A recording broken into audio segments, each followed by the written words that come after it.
कहते जब कोई भी धार्मिक कार्य हो, कोई अनुष्ठान हो, कथा हो, तो अकेले नहीं जाना चाहिए, पूरे परिवार के साथ बैठ करके कथा श्रवण करिए, पूरे परिवार के साथ बैठ करके कोई धार्मिक अनुष्ठान करिए। क्यों? मान लीजिए पति महाराज आए, कथा में बैठ गए कथा सुनने के लिए, और यहां से जब कथा सुन करके 7 दिन गए, ए महाराज राम जी में मन लगे, अब तो सीताराम सीताराम सीताराम करने लगे दिन रात, जहां देखो वहीं सीताराम। अब पत्नी ने अगर कथा न सुनी हो, पत्नी ने आनंद न लिया हो कथा का, तो पत्नी तो फिर डांटना शुरू कर देगी, भाई देखो बाबा बने फिर रहे हैं। अब वो कथा का मर्म क्या जाने, इसलिए कहते दोनों साथ में गए। और पति पत्नी को हर धार्मिक अनुष्ठान में, हर धार्मिक कार्य में संग में रहना चाहिए। भगवान शंकर भी गए, कहाँ गए? अगस्त्य ऋषि के आश्रम में, मां सती के संग में गए। और ये अगस्त्य ऋषि जो है ना, बड़े अद्भुत महाराज, ये काशी जी में वास करते थे। और प्रयास करिए, जीवन तब धन्य हो जाता महाराज कि जब हमारा ये शरीर किसी धाम में वास करने लगे। और जीवन तो चाहे जैसे बीत जाए, लेकिन प्रयास करिए कि बुढ़ापा धाम में ही बीते, ये शरीर धाम में ही छूटे, सारी जिम्मेदारियों से मुक्त होकर के पहुंच जाइए श्री राम अयोध्या जी में, पहुंच जाइए श्री राम वृंदावन में। अगस्त्य ऋषि काशी जी में वास करते। अब कोई काशी जी में वास करता हो और उसे कह दो चलो अब तुम्हें इधर रहना है, वो रहना चाहेगा क्या? जिसे धाम का आनंद मिल गया, उसे कहीं और आनंद मिलने वाला नहीं है। अगस्त्य ऋषि भगवान भोलेनाथ की नगरी काशी जी में वास करते थे। प्रत्येक दिन गंगा मैया का स्नान करते थे, प्रत्येक दिन भगवान शंकर का अभिषेक करते थे। लेकिन एक बार विंध्य पर्वत के पास देवर्षि नारद गए और जाकर के विंध्य पर्वत के कान में फूंक दिया मंत्र। कहा महाराज आप क्या बड़े हैं, आपसे भी बड़े तो सुमेरु पर्वत हैं, आप बस इतने ही हैं। अब तो विंध्य पर्वत को हुआ कि मैं ही बड़ा हूं। विंध्य पर्वत ने अपने शरीर को इतना बड़ा कर लिया कि सूर्य की जो रोशनी थी, सूर्य का जो प्रकाश था, वो पृथ्वी के एक भाग पर जा ही न, छिप गया। अब सारे देवता परेशान हो गए, महाराज ये तो बहुत गलत हो गया, लेकिन इसका निवारण कैसे हो? विंध्य पर्वत किसी की बात माने ना। फिर क्या किया? सभी देवता पहुंचे अगस्त्य ऋषि के पास, जाकर के सभी ने निवेदन किया, कहा हे ऋषिवर, अब आप ही एक हैं जो कल्याण कर सकते हैं सभी का। क्यों? अगस्त्य ऋषि विंध्य पर्वत के गुरु हैं। अब अगर अच्छा शिष्य होगा तो गुरु की तो बात मानेगा ही। कहा जाता है कि गुरु का वाक्य ही मंत्र है, गुरु की वाणी ही मंत्र है। तो अगस्त्य ऋषि को जब ये सूचना मिली कि मुझे काशी जी छोड़ करके जाना है दक्षिण दिशा में, तो गंगा मैया के पास पहुंचे अगस्त्य ऋषि और जाकर के गंगा मैया के पास कहते, मैया अब तो आपको हमें छोड़ के जाना पड़ रहा है, लेकिन मेरी हार्दिक इच्छा बिल्कुल नहीं है। मेरी यही इच्छा है कि मेरा प्राण तो काशी जी में ही छूटे। गंगा मैया ने आशीष दिया अगस्त्य ऋषि को, कहा हे ऋषिवर आप जाइए, मैं आपके लिए स्वयं चल के आऊंगी, आप जहां भी रहेंगे। अगस्त्य ऋषि बाबा विश्वनाथ के पास गए, अभिषेक किया, और अभिषेक करते महाराज अगस्त्य ऋषि की आंखें डबडबा गई, रो पड़े। क्यों? हे भोलेनाथ, अब आपको मुझे छोड़ के जाना पड़ रहा है, हम आपके बिना कैसे रहेंगे, कैसे जीवित रहेंगे, बिना आपका दर्शन किए, बिना आपका अभिषेक किए। संत होते हैं ना, वो भगवान के लिए रोते हैं। और हम और आप, किसी का अगर बेटा विदेश जा रहा हो, ऐ मैया रोना शुरू कर देती है, बेटा हमारा विदेश जा रहा है। और बेटे की तो छोड़ो, अगर पोता जाने लगे तब तो महाराज महामोह, बेटे से भी ज्यादा मोह अपने पोते का लगता है, उसके लिए हम रोते हैं। लेकिन संत वो तो भगवान की याद में अपने आंसू बहाते हैं। अगस्त्य ऋषि भगवान शंकर को पकड़ के रोने लगे, भगवान शंकर ने आशीष दिया, हे ऋषिवर आप बिल्कुल चिंता न करिए, मैं आपके लिए स्वयं चल के आऊंगा, आप जहां कहीं भी उपस्थित रहेंगे। जब अगस्त ऋषि जी काशी छोड़े और काशी छोड़ करके जब आए तो देखा विंध्य पर्वत ने अपना शरीर भयंकर बना रखा था। विंध्य पर्वत ने जैसे ही अपने गुरुदेव को देखा, प्रणाम करने के लिए दंडवत हुआ, और जैसे ही दंडवत हुआ शरीर झुका, लेटे ही रह गया। अगस्त ऋषि ने क्या कहा? कहा अब मेरा आदेश है, जब तक मैं आदेश न करूं तब तक उठना मत। और वो विंध्य पर्वत आज भी इस कलयुग में भी वैसे ही लेटा पड़ा है। किसकी प्रतीक्षा में? अपने गुरुदेव की प्रतीक्षा में। कब मेरे गुरु जी आएंगे, आदेश करेंगे। ये होती है गुरु शिष्य की परंपरा, ये होता है गुरु का स्नेह, आशीर्वाद। कि गुरु ने जो कह दिया वही सर्वोपरि है, वही सत्य है। और वही अगस्त ऋषि जब से गए तब से आए ही नहीं। अगस्त ऋषि पहुंचे आश्रम में, पंचवटी में, दंडकारण्य में जाकर के वास करने लगे। और एक दिन स्वयं भगवान भोलेनाथ इस कथा को सुनने के लिए आ गए। कितनी अद्भुत है ये कथा कि जिस कथा को सुनने के लिए साक्षात मेरे महादेव भी चले आते। कहां से आए? कैलाश पर्वत से आए। और आप लोग, हम लोग थोड़ी दूर से नहीं चले जा पाते कथा में, लेकिन बाबा उतनी दूर से चल के आए। कहें जो जितनी दूर से कथा में उपस्थित होता है उसे उतना ही फल प्राप्त होता है। जितना श्रम कर लीजिए, जितना परिश्रम कर लीजिए। भगवान शंकर पहुंचे अगस्त ऋषि के आश्रम में, और बाबा ने जैसे ही दरवाजा खोला देखा तो स्वयं भगवान विश्वनाथ खड़े हैं मां सती के संग में। अब अगस्त जी को समझ में ना आए कि इनका स्वागत कैसे करें, सम्मान कैसे करें। जैसे आप हम हैं और अचानक घर में पड़े हुए हैं और अचानक दरवाजा खोले, सामने देश के प्रधानमंत्री जी खड़े हो तो क्या करेंगे? अब मन में होगा क्या इनको खिलाएं, कहाँ बिठाएं, कैसे स्वागत करें, कहीं स्वागत में कोई कमी ना रह जाए। ठीक यही स्थिति अगस्त ऋषि की हुई। मैं कैसे सेवा करूं, क्या करूं? अब अगस्त ऋषि ने आसन बिछाया है। आसन बिछा करके पांव धोने लगे, पांव पखारने लगे, पद प्रक्षालन करने लगे, पूजन वंदन करने लगे। अब क्या हुआ? सती मैया ने जब देखा, देखिए नियम है कि जो श्रोता है वो वक्ता का पूजन करे, जो कथा गा रहा है। लेकिन यहाँ क्या हुआ? यहाँ उल्टा हो गया। जो वक्ता महाराज थे वही श्रोता का पांव धोने लगे।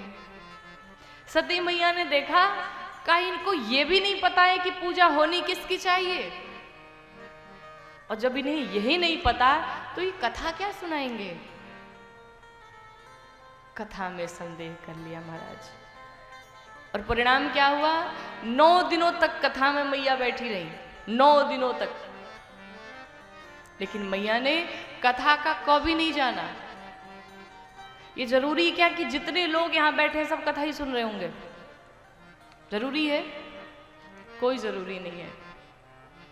शरीर से हम भले उपस्थित हैं लेकिन मन हमारा कहीं और है। और कई लोग बहुत दूर भी होंगे लेकिन उनका मन कहाँ है? कथा में। सती मैया ने कथा नहीं सुनी, पहले ही संदेह कर लिया। और कहते हैं कि जो संत पर, सदग्रंथ पर, भगवान के किसी मंत्र पर अगर संदेह करता है तो उसका विनाश हो जाता है। और जिसने जिसने संदेह किया उसका यही परिणाम हुआ। और आपको विश्वास न हो तो अगली कथा देखिए। सती मैया 9 दिनों तक कथा में बैठी रही, लेकिन कथा का कभी नहीं जान पाई, नहीं सुन पाई। परिणाम क्या हुआ? गोस्वामी जी ने नाम काट के बाहर कर दिया। क्या लिख दिया? कि सोने महेश परम सुख मानी। कौन सुन रहा है सुख मान करके आनंद में? सिर्फ महेश सुन रहे हैं, सती मैया नहीं सुन रही है। संदेह हो गया। नाम काट के बाहर कर दिया मैया का। और जब 9 दिन बीता, दक्षिणा की बारी आई। व्यास जी को दक्षिणा क्या दिया जाए? भगवान शंकर ने अगस्त्य ऋषि से पूछा, आपको दक्षिणा में क्या चाहिए? अगस्त्य ऋषि ने कहा, सरकार मुझे कुछ नहीं चाहिए, मुझे अगर कृपा करके दे सकते हैं तो मुझे मेरे राम जी की विमल भक्ति प्रदान करिए। और भगवान शंकर ने भगवान राम की विमल भक्ति प्रदान की अगस्त्य ऋषि को। अब जैसे ही भक्ति प्रदान करके वहां से चले, गोस्वामी जी ने क्या लिखा कि चले भवन संग दक्ष कुमारी, चले भवन संग दक्ष कुमारी। पहुंच गए, क्या लिखा? चले भवन संग दक्ष कुमारी। और जब आई थी तो सम्मान कैसे हुआ था? लिखा था गोस्वामी जी ने, संग सती जग जननी भवानी। कौन आया है कथा सुनने? जगत की जननी आई है, जगदम्बा आई है। और जब जाने लगी तो क्या लिखा? चले भवन संग दक्ष कुमारी, दक्ष की बेटी जा रही है। इससे क्या प्रमाणित होता है? जो कथा में आता है उसका सम्मान बढ़ जाता है, और जो कथा को छोड़ के चला जाता है, जो कथा का अपमान करता है, उसका मान घट जाता है। और दूसरे की क्या बात करें, जब सती मैया की ये स्थिति हो गई, जो कथाओं पर संदेह करते हैं, जो भगवान पर संदेह करते हैं, उनका कभी हित नहीं हो सकता, उनका कभी सम्मान नहीं बढ़ सकता समाज में, चाहे वो कुछ भी कर लें। भगवान राम पर उंगली उठाने वाले कहते राम काल्पनिक हैं। सुना होगा ना आपने भी कि राम काल्पनिक हैं। अच्छा, राम के होने का भी प्रमाण मांगा जाता है हमारे समाज में, राम के होने का भी। और जबकि चाहे कोई कितना भी नास्तिक व्यक्ति हो, लेकिन जब वो भी मर के जाता है तो 4 लोग उठा करके यही कहते हैं राम नाम, उससे भी यही बताया जाता है कि राम का नाम ही सत्य है। फिर भी राम के होने पर संदेह है।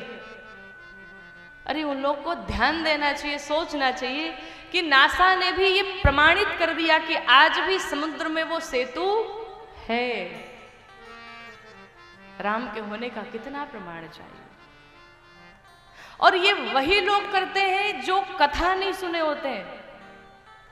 राम जी पर उंगली वही उठाते, राम जी की कथाओं पर उंगली वही उठाते हैं जिन्होंने कथा का आनंद नहीं लिया, जो कथाओं में नहीं बैठे, जो कथा से दूर हैं। कथा न सुनने का परिणाम है महाराज कि आजकल के युवाओं की पैंट ढीली हो गई है, बाल ऐसे गधे जैसे कटे हैं महाराज, कोई ठिकाना है नहीं। अद्भुत अद्भुत कटिंग चली है कि किसके कारण? राम कथा नहीं सुनी, इसी के कारण।